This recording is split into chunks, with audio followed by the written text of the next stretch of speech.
The Cry in the Corridor. At first, each day which passed by for Mary Lennox was exactly like the others. Every morning she awoke in her tapestried room and found Martha kneeling upon the hearth building her fire.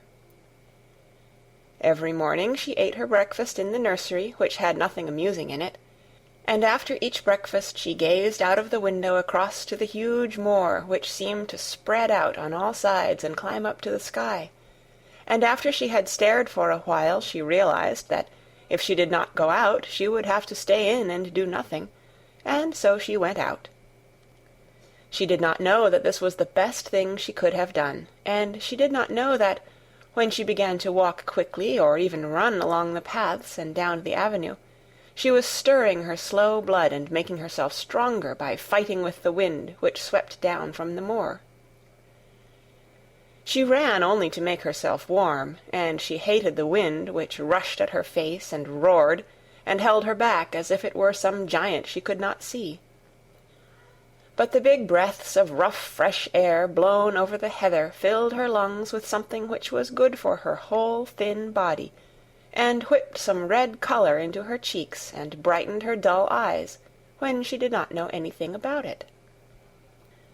But after a few days spent almost entirely out of doors, she wakened one morning knowing what it was to be hungry, and when she sat down to her breakfast she did not glance disdainfully at her porridge and push it away, but took up her spoon and began to eat it, and went on eating it until her bowl was empty. "Tha got on well enough with that this morning, didn't tha?" said Martha. "It tastes nice to-day," said Mary, feeling a little surprised herself. "It's the air of the moor that's given thee stomach for the victuals," answered Martha. "It's lucky for thee that thou's got victuals as well as appetite. There's been 12 in our cottage as had the stomach and nothing to put in it. You go on playing you out o' doors every day, and you'll get some flesh on your bones, and you won't be so yeller." "I don't play," said Mary. "I have nothing to play with." "Nothing to play with!" exclaimed Martha. "Our children plays with sticks and stones. They just runs about and shouts and looks at things." Mary did not shout, but she looked at things. There was nothing else to do. She walked round and round the gardens and wandered about the paths in the park.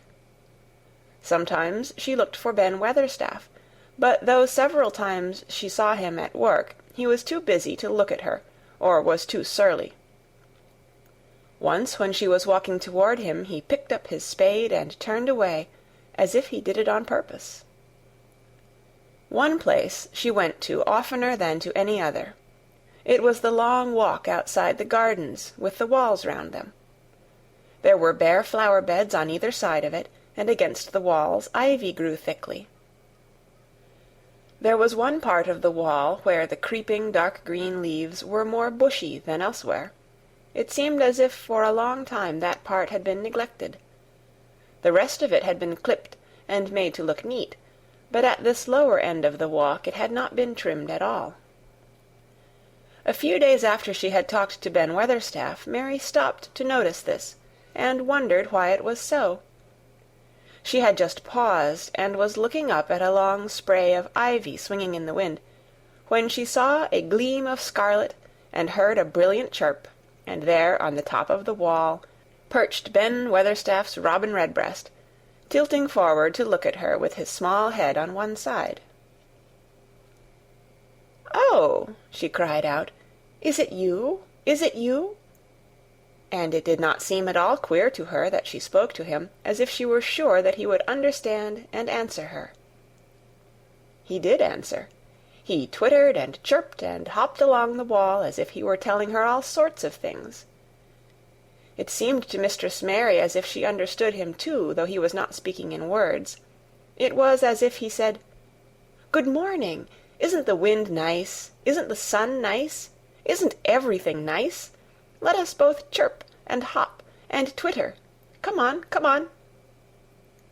Mary began to laugh, and as he hopped and took little flights along the wall, she ran after him.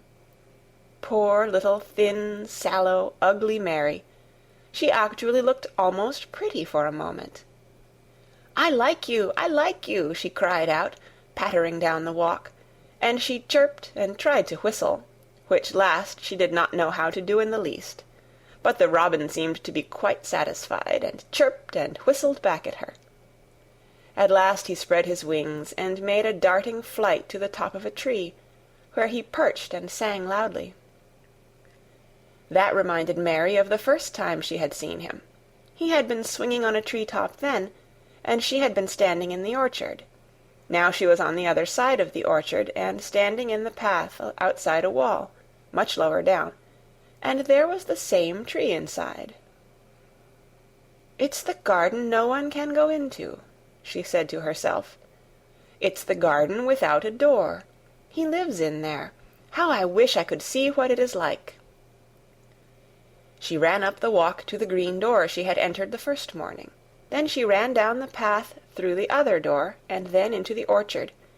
And when she stood and looked up, there was the tree on the other side of the wall, and there was the robin just finishing his song, and beginning to preen his feathers with his beak. "It is the garden," she said. "I am sure it is." She walked round and looked closely at that side of the orchard wall, but she only found what she had found before, that there was no door in it.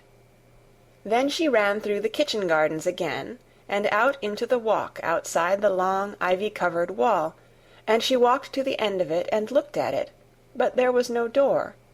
And then she walked to the other end, looking again, but there was no door. "It's very queer," she said. "Ben Weatherstaff said there was no door, and there is no door. But there must have been one 10 years ago, because Mr. Craven buried the key." This gave her so much to think of that she began to be quite interested, and feel that she was not sorry that she had come to Misselthwaite Manor. In India she had always felt hot and too languid to care much about anything.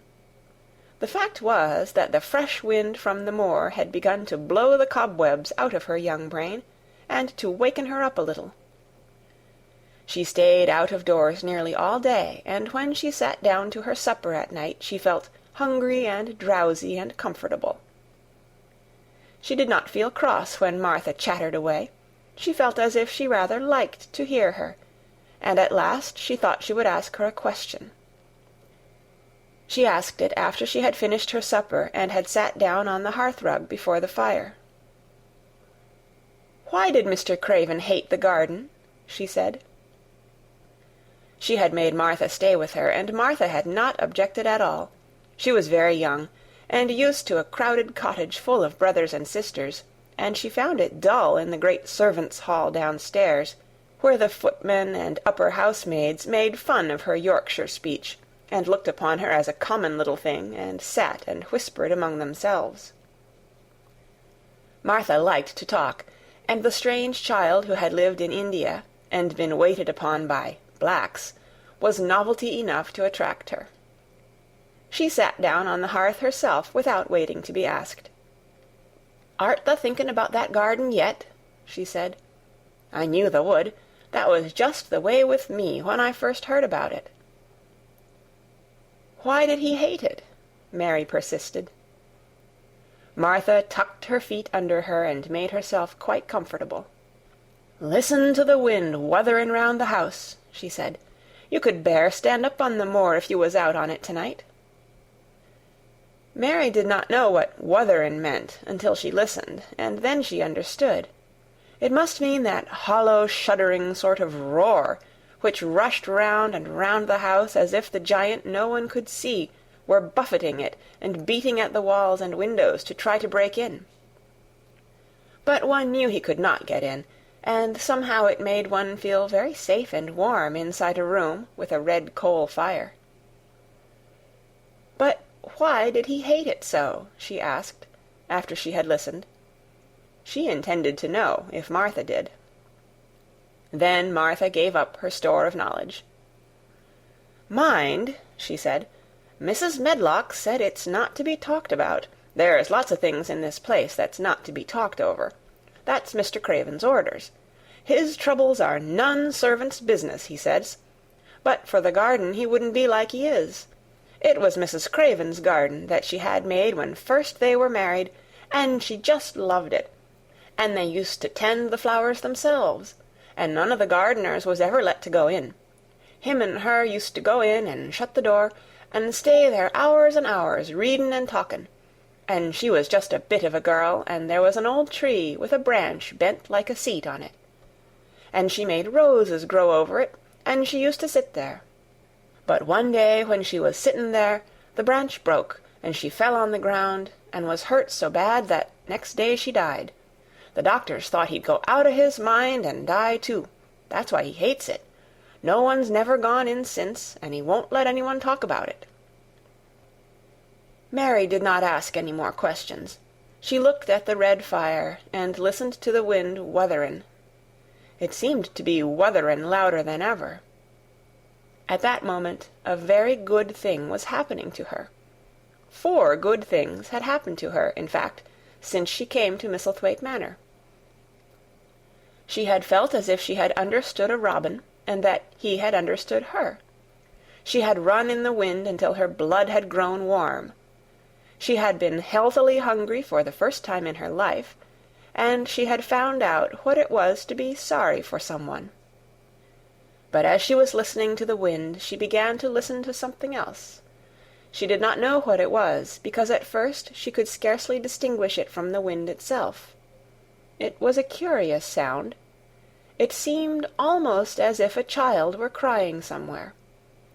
Sometimes the wind sounded rather like a child crying, but presently Mistress Mary felt quite sure this sound was inside the house, not outside it. It was far away, but it was inside. She turned round and looked at Martha. "Do you hear anyone crying?" she said. Martha suddenly looked confused. "No," she answered. "It's the wind. Sometimes it sounds like as if someone was lost on the moor and wailin'. It's got all sorts of sounds." "But listen," said Mary. "It's in the house, down one of those long corridors."